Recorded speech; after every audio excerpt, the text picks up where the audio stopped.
Good morning, Blue Valley FFA. Anthony Meals here, your ag teacher, joining you again this morning, this time from the shop.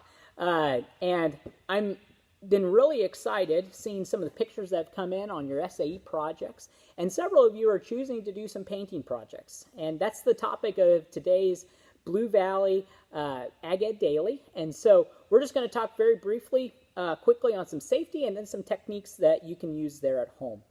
So thinking from a safety standpoint, especially in a lot of our home shops, just make sure that you've got proper ventilation. So even with a simple rattle can, it can cause a lot of different particulates to go up in the air, and let me tell you what, you want to keep your lungs nice and healthy. So even though you're not here at the school where Mr. Meals can get on you about making sure all the safety standards are in place, just make sure that you consider that whenever you're spray painting and doing some larger spray painting projects at home. In addition to that, so also think about the fact that proper disposal of cans needs to be considered too. So this is an aerosol can. So whenever you think about disposal, just make sure that it has been totally released before it is placed in any type of confined space that might generate heat, because it can explode, because that is an aerosol can. So just consider some of those things. As you begin working and continuing to spray paint on some of your projects, again, I'm going to be really excited to look at those a little bit closer whenever I do my SAE visits with you later on in this 9 weeks. However, so let's think real quick about surface preparation.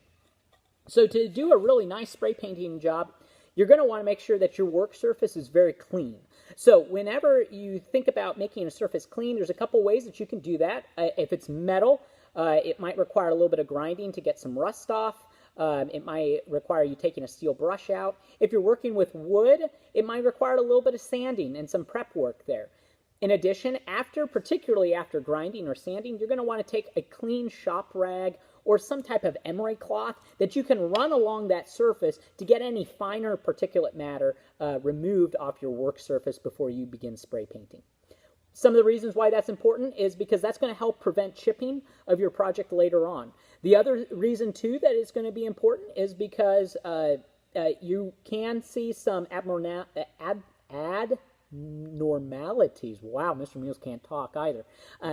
Abnormalities on your work surface, so that can be shown as bubbles.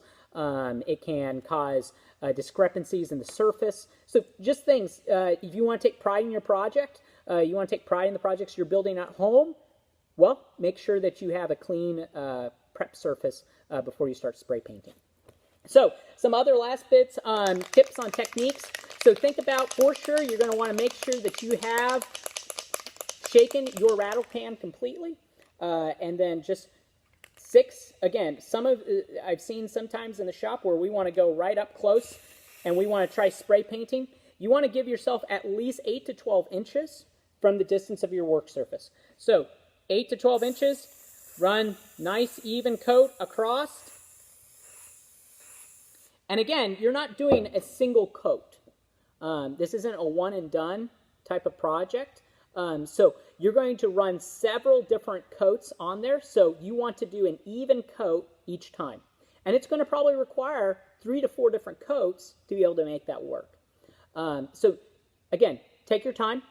Make sure your surface is prepped. Follow the proper techniques. Shake well, 8 to 12 inches. And you're going to have yourself a really nice project. As you can see here from this video, so we have right here, this was one that I was probably about 3 to 4 inches away. You can tell where the runs are starting on my workpiece already. Versus the one on the bottom was at 8 to 12 inches.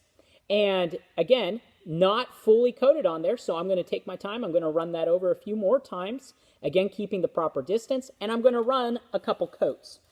You wait at least 30 to 45 minutes before you reapply any coat. I would wait longer if you have the time, but if in your rush, that would be probably the soonest that you could apply a second coat.